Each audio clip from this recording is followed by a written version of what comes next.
Assalamu alaikum and welcome to another lecture of criminology. And finally, we have covered the crime, what is crime and all, theories of crime, everything relevant to crime. Now, we are going to study about if you have committed a crime, what we are going to do with you. अब हम सजा की बात करेंगे हम punitive and reformative treatment की बात करेंगे. Remember, punitive is all about, you did something, we are going to punish you. And reformative is all about, well, you did something is wrong with you, we are going to fix it. तो ये दोनों जो punitive है और reformative है ये actually हमें reflect कर रहे हैं बैकग्राउंड थियरीज ऑफ क्राइम जो कि हमें कॉजेज बताते हैं. Punitive is all about you did something wrong, you did it intentionally, that is classic school of thought. आपको कोई ना कोई फ़ायदा दिख रहा था जब आप क्राइम कर रहे थे, तो अब आपको उसकी सज़ा मिलेगी. Reformative is all about something happened to you, you are not okay. तभी तो आपने एक ऐसी हरकत कर दी जो कोई नॉर्मल इंसान नहीं करेगा. अब हम आपको नॉर्मल बनाएंगे, हम आपको रिफॉर्म करेंगे. That is all. It is going to be very interesting and exciting lecture. Now, here I would like to start with a quote that is, prisons are not just places of confinement, they are mirrors of societal values and power. Remember, किसी भी society में जब आप जाएंगे, you will find people in prisons and you will find people who are in prisons due to various reasons. For example, in Pakistan, you might find cases of elopement or abduction or any such sort of scenarios. बाहर के मुल्क में आपको एलोपमेंट का इस तरह का ऐसा कोई इतना केस नहीं मिलेगा बस, क्योंकि हमारी कल्चर जो है वो वेरी करता है. तो इसका मतलब है प्रिजन्स हमें बता रही हैं, प्रिजन्स के अंदर मौजूद लोग हमें बता रहे हैं कि यहाँ की सोसाइटी कैसी एक्टिविटीज़ को एक्सेप्ट नहीं करती. तो हमारी रिफ्लेक्शन है, वो सिर्फ कन्फाइनमेंट के एरियाज नहीं है but they are actually mirror जो कि हमारी सोसाइटल वैल्यूज़ को और हमारी पावर को रिफ्लेक्ट कर रहे हैं. Now, many people say okay, crime हो गया, कुछ बुरा हो गया, it is done, simple as that. अब हम टाइम को रिवर्स नहीं कर सकते, you can never turn back the clock. Why, like what is the purpose of punishment? Mostly लड़ाइयों में भी व्हाट वी डू, ओके आपको लग गया थप्पड़, अब लग गया ना, थप्पड़ मारने से आपका पेन कम तो नहीं हो जाएगा. Many people they justify it in such a way. So we have to understand कि अगर हम पनिशमेंट की बात कर रहे हैं तो मतलब क्यों, what is the purpose, what is the motive behind punishing? So number one, there is rehabilitation. Rehabilitation is all about कि punishment है for the purpose of rehabilitation, कि वो बंदा जो है जिसके साथ कुछ खराब है, कुछ गलत है, something is wrong with the person, उसको हम ठीक कर सकें. जैसे for example there was a person जो कि नशे में धुत था और उसने कोई हरकत कर दी, ठीक है. अब हम उसको रिहैब में डालेंगे, आप नशा करते हैं क्योंकि may be you are skipping life through drugs and all and you are not able to face reality. And then while you were under that intoxication, तब आपकी लॉजिक काम नहीं करा था and you did something wrong. Okay, हमने reason भी दे दी. अब ये पॉजिटिविस्टिक स्कूल ऑफ थॉट है. We think okay this man is not in his right senses, इसके साथ कुछ गलत है, that is why he is committing crime. तो फिर हम कहेंगे आपके साथ कुछ गलत है तो हम आपको रिहब में डालते हैं, हम आपको सब कुछ दुरुस्त करके रख देंगे. एनीवे, सो अब ये जो रिहेबिलिटेशन का कंसेप्ट है दैट इज अबाउट, जो कि हमारे पास आया था अमीर दुर्खान का कंसेप्ट है. ना this guy, remember this guy, ये वो शख्स है जिसने हमें एनोमी थ्योरी दी है. ये वो कह रहा है कि ये वो शख्स, इसने हमें कहा है कि क्राइम जो है वो बेसिकली तब होता है जब नॉर्मलनेस होती है, जब लोगों को सेंस ऑफ पर्पस नहीं मिलता, वो सोसाइटी के अंदर properly they are not integrated. तो ये शख्स कहेगा कि हमें उस बंदे को वापस री इंटीग्रेट करना है सोसाइटी में, इसलिए हम उसकी रिहेबिलिटेशन कराएंगे, ठीक है. All of that. Now, the second purpose of punishment is simply retribution. Retribution को अगर बहुत सिंपल वर्ड में लिया जाए, दैट इज सिंपल एज अदले का बदला. ठीक है, आपको थप्पड़ पड़ा था, अब आप थप्पड़ मारते हैं, बराबर कर दें, ठीक है. Retribution for many people they believe it is very effective. क्यों? क्योंकि ये कल्प्रिट के ज़मीर पर से बोझ ख़त्म कर देती है. उसको रियलाइज़ हो जाता है, I did something wrong and that is why something wrong has happened to me. तो अब वो बराबर हो गया, अब हम दोनों सेम स्टेज पर आ चुके हैं। Now we can move on. तो रेट्रीब्यूशन जो है वो दोनों लोगों को जो है वो इक्वली बैलेंस कर देती है।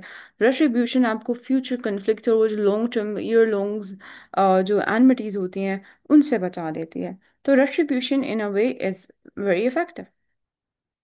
और रेट्रीब्यूशन इंसान को वो गिल्टी कॉन्शियस से भी बचाती है, जो इंसान कभी कभी खुद को बहुत ज़्यादा सजा देना शुरू कर देता है। सो अगर रेट्रीब्यूशन हो गया, that is well and good. अब यहाँ पे रेट्रीब्यूशन को Kant, we are talking about Immanuel Kant, that famous philosopher, उसने रेट्रीब्यूशन को सपोर्ट किया। He thinks, now remember this is the guy जो कि हमारे पास जो है he's talking I forgot the term, imperative, yes. So he was the one जो कि imperative की बात कर रहा था। अब इसका कहना ये है कि पनिशमेंट, अगर कहीं पे कोई क्राइम हुआ है तो punishment is a moral duty to repair wrong. This guy actually believes that we need to focus on what ought to be done. ठीक है।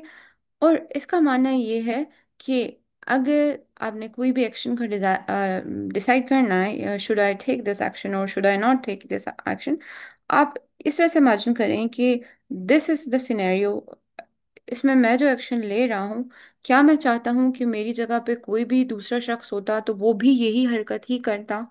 अगर आपका आंसर है यस, देन आपका एक्शन इज राइट। ठीक है, ये उसकी मॉरल फिलॉसफी है। बट यहाँ पर भी वो यही कह रहा है, दिस गाय एक्चुअली बिलीव्स कि हम किसी भी एक्शन को उसके कॉन्सिक्वेंसेस की बिना पर जज नहीं कर सकते कि मैं ये कर रहा हूँ क्योंकि फ्यूचर में ये अच्छा होगा। यू नेवर नो अच्छा होगा या नहीं होगा, फ्यूचर में आप होंगे नहीं होंगे, you never know such things. ठीक है। बट सो ही बिलीव्स कि जब भी आप कोई एक्शन कर रहे हो ना, you have to take an action as an end in itself, that is it. अब इसका मकसद ये है कि एक चीज आपने करनी है क्योंकि ये चीज ठीक है, वो चीज इसलिए ठीक नहीं है क्योंकि उसके होने वाले आगे आने वाले नताइज से कुछ फर्क पड़ता है। Does not matter.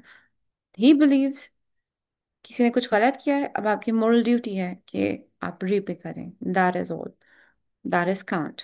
रेट्रीब्यूशन का, अब ये रेट्रीब्यूशन में क्या आएगा? आंख के बदले आंख वाला। ठीक है। Then there is deterrence. अब पनिशमेंट का बहुत बड़ा पर्पस इज डेटरेंस। रिमेंबर, जब हम क्लासिकल थियोरी की बात कर रहे थे, हमने कहा वहां पर there was this Beccaria and then Jeremy Bentham. दोनों क्या कह रहे थे कि इंसान रैशनल है। रैशनल है, सोचता है, समझता है, प्रोज एंड कॉन्स उसके जहन में होते हैं हमेशा, और वो दोनों को बैलेंस करता है। देन ही थिंक्स कि आया कि ये चीज़ करने से मुझे फ़ायदा ज़्यादा होता है या नुकसान ज़्यादा होता है। ही बैलेंसेस, उसके अंदर रैशनल थिंकिंग भी है, उसके अंदर फ्री विल भी है। ठीक है। तो उसको जब फ़ायदा नज़र आ रहा होता है, ही ही जस्ट गोज आफ्टर इट। ठीक है।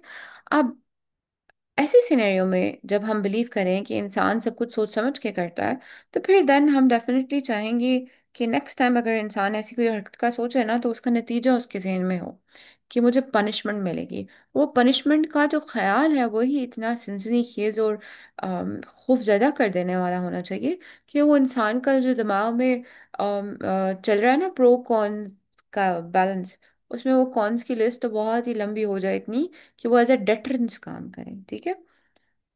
यानी कि even the idea of being punished would stop him from doing a particular thing. That is what deterrence is all about. अब यहाँ पे बैंथम का यूटिलिटेरियनिज्म भी इसको सपोर्ट करता है। Remember, utilitarianism is all about utility, फायदा। ठीक है। ये प्रिंसिपल बैंथम का ये कहता है, हर वो चीज़ करें जिसमें ज़्यादा मैक्सिमम से मैक्सिमम लोग खुश रह सकें, दैट इज ऑल। अब it emphasises on the outcomes. ज़ाहिर है, हम डेटरेंस की बात करें तो हम कह रहे हैं सजा एक को देंगे ना, तो 10 लोग देखेंगे, 10 लोग देखेंगे तो वो 10 लोग कम अज कम आइंदा ऐसी हरकत नहीं करेंगे। तो हम ये चीज़ देख रहे हैं कि हाउ फ्यूचर में हमारे सजा देने या ना देने के अमल से फ्यूचर में क्या अफेक्ट होता है। तो अगर देना इज़ गुड तो इसका मतलब है डेटरेंस होती है। तो दैट इज़ ऑल। अब हालांकि इसकी इफेक्टिवनेस के बारे में पीपल दे आर कंफ्यूज, उसमें हमारे पास अपोजिट व्यूज जो है वो मौजूद हैं। Lastly, जो पर्पस है, that is incapacitation. What is incapacitation? Incapacitation is कि उनके अंदर जो क्राइम करने की कैपेसिटी थी, सलाहियत थी, उसी को लिमिट कर दिया जाए, उसकी को छीन लिया जाए, ठीक है। आपने जब सोसाइटी में से ऑफेंडर्स को निकाल दिया है, you took the offenders out of society. वो सोसाइटी को ही बेवकूफ़ बना रहे थे, सोसाइटी को ही हार्म कर रहे थे, अब आपने उनको अलहदा करके कन्फाइन कर दिया है। अब उनको आपने बेबस कर दिया है, यू हैव मेड दम incapacitated, they can not harm society any more. अब ये इम्प्रिजनमेंट से ही आपने सोसाइटी को ऐसे लोगों के डेंजर से, खतरे से बचा लिया। अब इनकैपेसिटेशन में the example one of it is sexual offenders जो होता है, उनके लिए जो कैरेस्ट्रेशन है, सिंपल। अब क्या है, just get rid of their ability to do crime, simple as that. अब यहाँ पर हमें पनिशमेंट का आइडिया हो गया, एंड वी हैव रियलाइज कि पनिशमेंट के मकासद क्या क्या होता है। रिहैबिलिटेशन, लोगों को ठीक करके वापस सोसाइटी में भेज दिया जाए, रीइंटीग्रेट हो जाए। रेट्रीब्यूशन, अदले का बदला। पनिशमेंट है क्योंकि उन्होंने कुछ गलत किया है तो बस होनी चाहिए। डेटरेंस, फ्यूचर का बचाने के लिए। इनकैपेसिटेशन, अभी हाल में ही उनको सोसाइटी से दूर कर दिया जाए क्योंकि वो सोसाइटी के लिए खतरा बन चुके हैं। Now this was all about punitive and reformative measures, yeah, treatment of criminals. Now, let's move on to next page. Now, अब इसको अब हम फिलोसफिकली, साइकोलॉजिकली और सोशियोलॉजिकली देखेंगे, ये जो पनिशमेंट का कंसेप्ट है। अब फिलोसफिकल अंडरपाइनिंग्स जब हम देखते हैं, तो जब हम सब, let's start from the right side, will see Durkheim's view. Again, इसकी anomie theory, I have covered it. That is simply saying society से बनना अलहदा हो गया है, वो एक सोसाइटी के कलेक्टिव कॉन्शियसनेस का पार्ट नहीं बन रहा, ठीक है। हर सोसाइटी का एक कलेक्टिव कॉन्शियसनेस होता है, दैट इज जो चीज़ मुझे लगता है कि ये ठीक है, वही मेरे नेबर्स में लोगों को लगता होगा कि ये ठीक है, वही मेरे इर्द गिर्द कुछ खास रेडियस तक के लोग जो हैं वो उस चीज़ को ठीक मानते होंगे। तो हर सोसाइटी का एक कलेक्टिव वैल्यूज का सेट होता है जिसको हम उसकी कलेक्टिव कॉन्शियसनेस कहते हैं। तो हम कहते हैं क्राइम, नादुर खाइम सिंपली बिलीव्स कि क्राइम तब होता है जब लोग जो हैं वो सेपरेट हो जाते हैं from the collective consciousness of society. तो इसका मतलब ये है कि अगर हम किसी को पनिश कर रहे हैं ना, तो हम री इन्फोर्स कर रहे हैं कलेक्टिव वैल्यूज को, कि हम सारे लोगों की जो वैल्यूज हैं वो इकट्ठी हैं, वही वैल्यूज रहेंगी। वो वैल्यूज हम री इन्फोर्स कर रहे हैं, उनको हम लागू कर रहे हैं कि इनमें से कोई भी वैल्यूज के खिलाफ जाएगा तो उसके साथ we won't treat him fairly. हम we won't simply ignore him. तो हम बता रहे हैं कि हमारी जो वैल्यूज हैं वो हमारे लिए बहुत इंपॉर्टेंट है। अगर आप उनको कहीं पे भी you feel like you can cross a boundary, then we will punish you, ठीक है। और वो जो पनिशमेंट है, that is simply a way to establish our own values. अब this was his view. Then we have positivist, again ये वो लोग हैं जो कहते हैं कि क्राइम जिसने किया है उसके साथ कुछ something is wrong with him. Now positivist में we have Lombroso. Remember Lombroso, इसने तो बाकायदा जो है ना नक्शा खींच दिया है कि जो क्रिमिनल्स होते हैं वो दिखने में कैसे होते हैं, as if they are some other species. Now, positivists like Lombroso shift focus to individual pathology. इसने तो कहा कि इंसान जो है उसके अंदर पैथोलॉजी है। Durkheim is saying more about like social structure, but Lombroso is more like individual के ऊपर फोकस रखता है। तो अब लोम्ब्रोसो साहब जब कह रहे हैं कि आप क्राइम इसलिए करते हैं क्योंकि something is wrong with you, आया कि वो जेनेटिकली हो, बायोलॉजिकली हो, आपके न्यूरो ट्रांसमीटर्स के साथ कोई मसला है, anything, so that would mean कि आपको जो पनिश किया, का जो मकसद होना चाहिए, that is not actually punishment, सजा नहीं है वो। That is more like treating you, treating the very thing that caused you to commit a crime.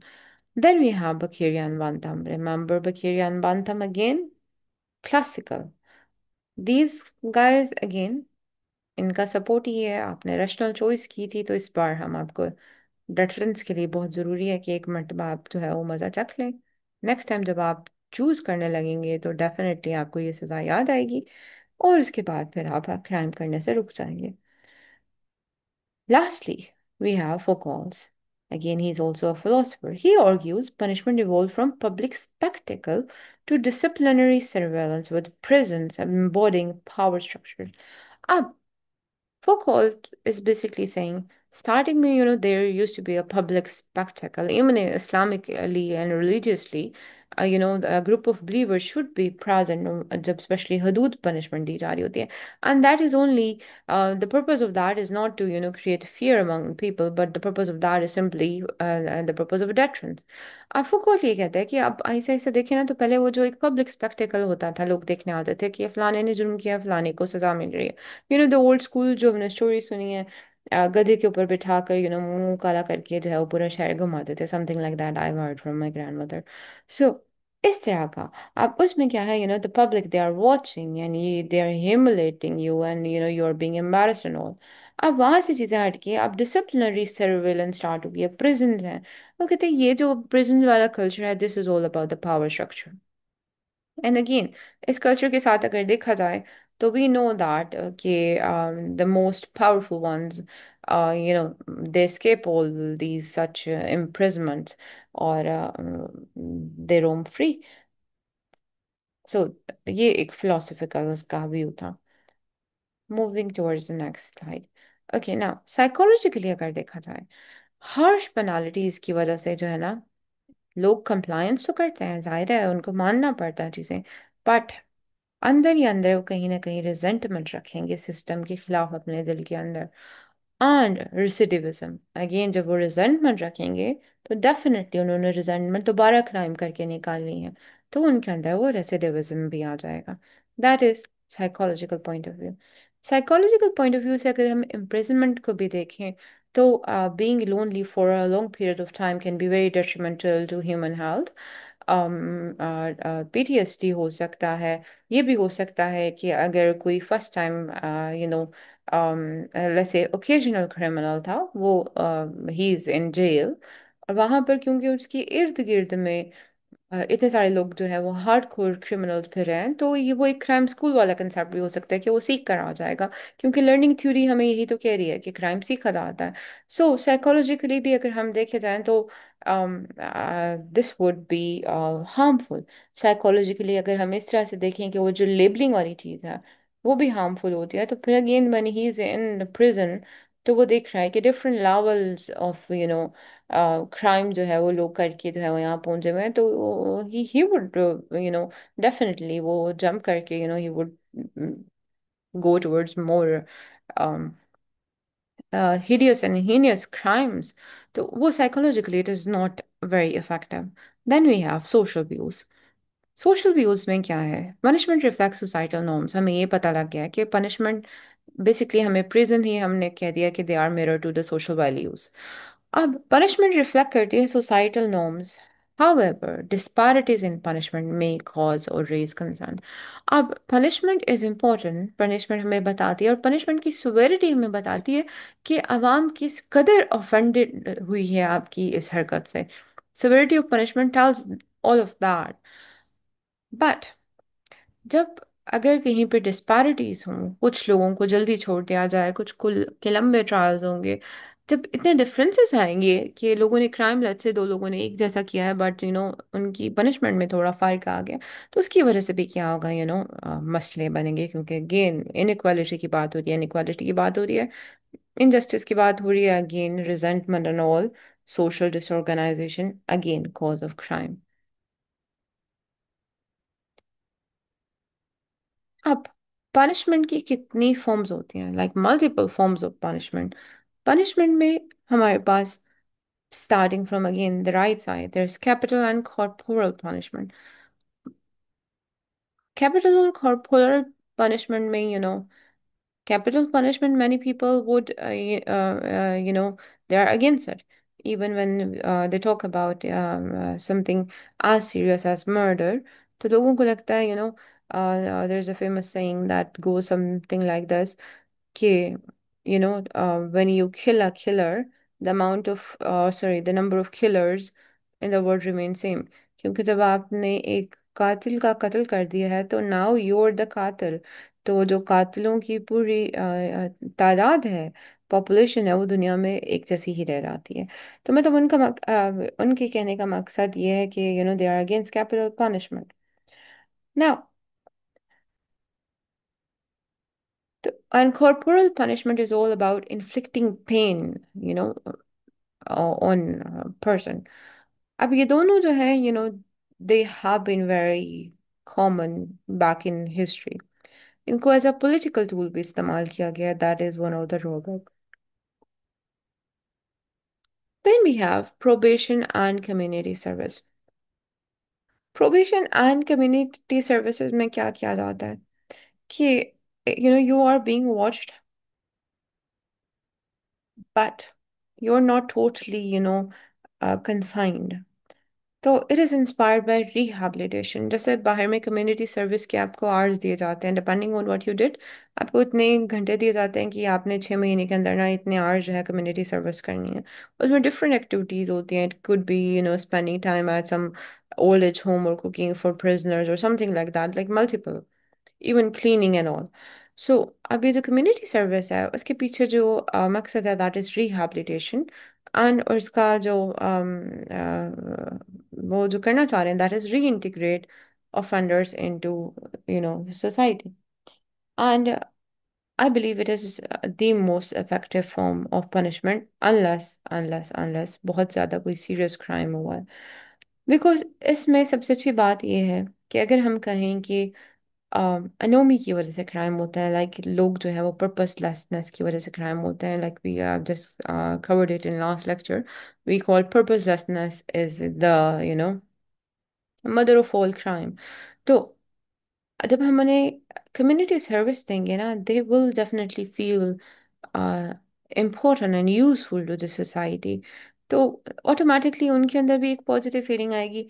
Plus society will also view it कि वो एक कंपनसेशन हो जाएगी. Okay, they did something bad, now they are doing something good. So एक balancing out approach हो जाती है. So I think it as community services very effective. Then there is imprisonment. Imprisonment क्या है कि आप उनको बंद कर दें जेल में, लाइफ लॉन्ग हो, चाहे चाहे कुछ सालों के लिए हो, उनको कन्फाइन कर दिया जाए. अब इम्प्रिजनमेंट में मसला कहाँ पे आता है कि इम्प्रिजनमेंट में ओवर क्राउडिंग होती है. अब कितने लोगों को आप डील कर सकेंगे. फिर ओवर क्राउडिंग जब होती है तो फिर और ज़्यादा रायट्स जो है वो अंदर जेलों के अंदर शुरू हो जाते हैं. मेंटल हेल्थ इश्यूज होते हैं. Plus cost involve. ज़ाहिर है आपने कुछ लोगों को बंद करके रखा हुआ है. अब उनका खाना पीना गवर्नमेंट के ऊपर, it's a strain on them. So imprisonment के ये जो है वो कुछ जो है इनके फ्लॉज हैं.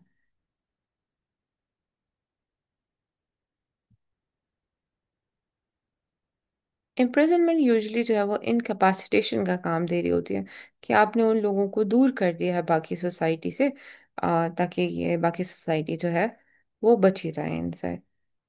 सो this was all about the punishment, जिसमें हमने कॉर्पोरल पनिशमेंट देखी, इम्प्रिजनमेंट, रिहैबिलिटेशन, तीनों देख लिए. अब असल में the thing we need to realise is punishment is not just about retribution. It is all about shaping behaviour. आप उनका बिहेवियर शेप करें और उनको फिर री इंटीग्रेट कर दें इनटू सोसाइटी. अब पनिशमेंट के ना ये हम दोनों गोल्स के बीच में कहीं ना कहीं देयर इज टेंशन.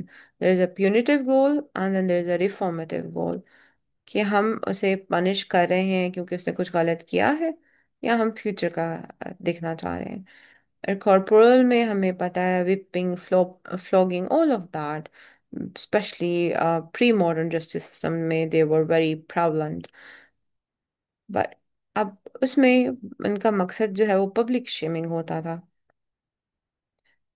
फिर आहिस्ता आहिस्ता ये चीज़ हमारी आहिस्ता आहिस्ता ख़त्म हो गई, क्योंकि हमने फिर देखा कि उनको देखा जाए ना, तो अगर इस तरह का हम कॉर्पोरल पनिशमेंट की बात करें, where you are flogging and whipping, तो उसकी वजह से एग्रेशन जो है वो बहुत ज़्यादा और बढ़ जाती है.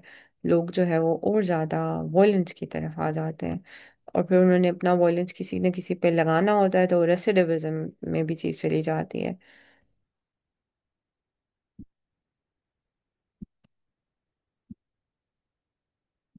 ना, इसके अलावा फिर अब अगर हम देखें ना कॉर्पोरल पनिशमेंट को, तो अभी भी पाकिस्तान में blasphemy related mob violence culture यहाँ पर है. दैट इज ऑल अबाउट कि वहाँ पे कॉर्पोरल पनिशमेंट जो है, यहाँ की रिलीजियस पार्टीज जो है वो अभी भी इंडोर्स करती हैं कि कॉर्पोरल पनिशमेंट जो है वो होनी चाहिए। ये जो जिरगा कल्चर है, दैट आल्सो अभी भी वो सपोर्ट करता है ऐसी पनिशमेंट को। जबकि हमने इम्प्रिजनमेंट का देख दिया है, तो हम कह रहे हैं कि हमने क्रिमिनल्स को बिल्कुल आइसोलेट कर दिया, अलहदा कर दिया, इनकैपेसिटेट करने के लिए, रेट्रीब्यूट करने के लिए, या सिंपली डेटरेंस के पर्पस के लिए। बट मसला यहाँ पे ये होता है कि ओवर क्राउडिंग हो जाती है। अब पाकिस्तान ब्यूरो ऑफ स्टैटिस्टिक्स के अकॉर्डिंग देखें तो जो पंजाब की जेल्स हैं वो 150% ऑफ देयर कैपेसिटी जो है वो रीच कर चुके हैं। So imagine that over crowding. इसके अलावा अडयाला जेल में जो रिसर्च हुई थी उसमें देखा गया था 30% लोग जो है वहाँ के वो पीटीएसडी से सफ़र कर रहे हैं। तो उनकी मेंटल हेल्थ बहुत ज़्यादा, it it just gets affected. And again हमने बात कर ली है इम्प्रिजन करेंगे, तो आपने मुख्तलिफ कैटेगरीज के क्रिमिनल्स को इकट्ठा कर दिया है, तो पीयर इन्फ्लुएंस इन्फ्लुएंस होगा और रेसिडिविज्म हो सकता है। और फिर कभी कभी प्रिजन को एज अ सोशल कंट्रोल के तौर पे भी, एक पॉलिटिकल टूल के तौर पे भी इस्तेमाल किया जा रहा होता है। That is also one of biggest problems. Rehabilitation में हमने देखा है, स्पेशली यूथ को लेकर रिहैबिलिटेशन के ऊपर फोकस किया जाता है। रिहैबिलिटेशन में हम सीबीटी करते हैं, कॉग्निटिव बिहेवियरल थेरेपी करते हैं कि रेसिडिविज्म उनका ख़त्म किया जा सके। और रिहैबिलिटेशन में हम चाह रहे हैं कि वो रीइंटीग्रेट हो जाए वापस सोसाइटी के अंदर। रिडेम्पशन जो है हम उसको प्रायोरिटाइज कर रहे हैं।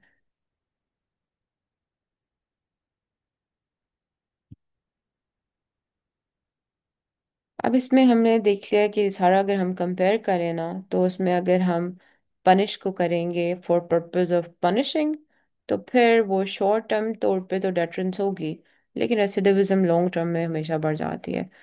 इसके अलावा फिर क्राइम लॉसेस में हमारे पास काफ़ी मसले होते हैं। और कॉर्पोरल पनिशमेंट और इम्प्रिजनमेंट की बात करें तो मार्जिनलाइज्ड हो जाते हैं ग्रुप। लेकिन अगर हम यही रिफॉर्म की नियत से करेंगे तो रेसिडिविज्म बहुत कम हो जाएगी, सोशल कोहेजन जो है वो ज़्यादा हो जाएगी हमारे। बट हमारे यहाँ जो रिफॉर्मेटिव फैसिलिटीज़ हैं वो बहुत कम हैं, they are very under funded. बहुत लिमिटेड जो है उनका स्केल जो है वो मौजूद है।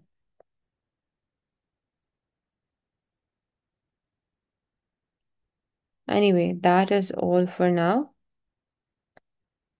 And lastly, I would like to quote a line that is adapted from one of the books of criminology. That is, the future of punishment lies not in its severity, but in its ability to restore. That is it.